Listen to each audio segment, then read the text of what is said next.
Hi everybody, EricTheCarGuy here. As some of you may know, I've been doing quite a bit of traveling lately, and a lot of it has been by car. So what I thought I would do is I thought I would put together a short video on some of my tips as far as what I do when I go on a road trip. So let's get started. Probably one of the single most important things you can do is check your tire pressures. Make sure they're where they're supposed to be.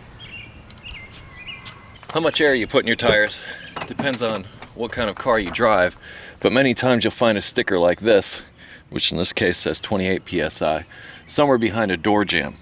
Or I've seen them in a glove box too. Don't forget to check your fluids.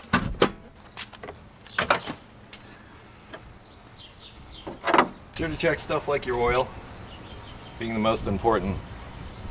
And if you check it first thing, you'll know exactly how much is in there, because if after the engine's been running a while, all the stuff tends to stay up inside the engine. So when you check it first thing in the morning, that's probably your best reading on where your oil's at. Check how full the coolant reservoir is. You don't want that to get low. And top off any of these fluids if you need to. I try to keep a rag somewhere underneath the hood of the car that I can use to check the fluids whenever I need to. By the battery seems like as good a place as any. That way I have it when I need it. Never know when you're going to need a good rag. And wear comfortable clothes. These are my favorites. I think it goes without saying that you need to wear your seatbelt.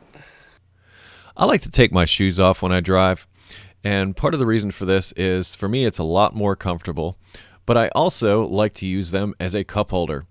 The insulating qualities of my shoes also make it so that my drink stays colder, but then when I go to put my shoes back on, my feet are nice and cool.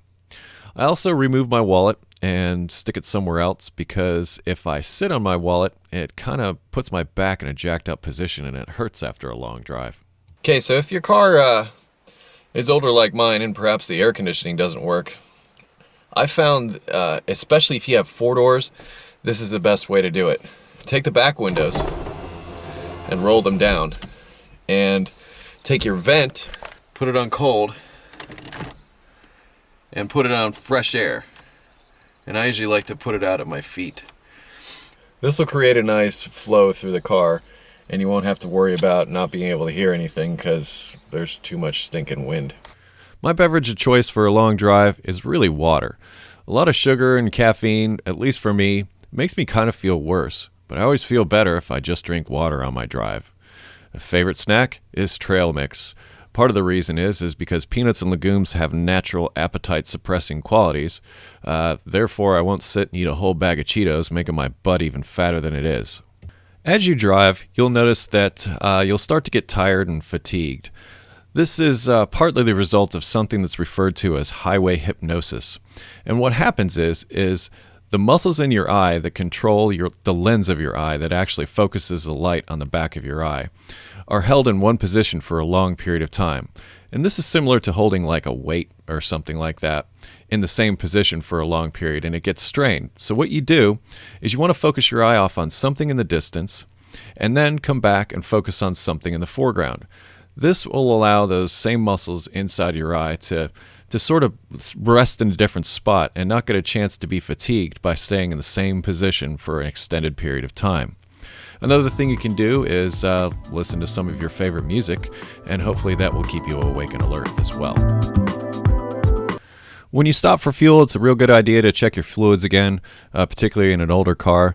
Oil will burn off during high-speed driving, and how much, well, you won't know unless you check it. And also check your coolant. Ew. And me, I like to clean my windshield. I guess this goes back to my days when I used to work at a full-service gas station. I used to have to do this to every car that was coming in anyway. But I really do like to see what's coming at me. In most states, this is illegal now anyway, but common sense says don't text when you drive. You never know what's going to be coming at you.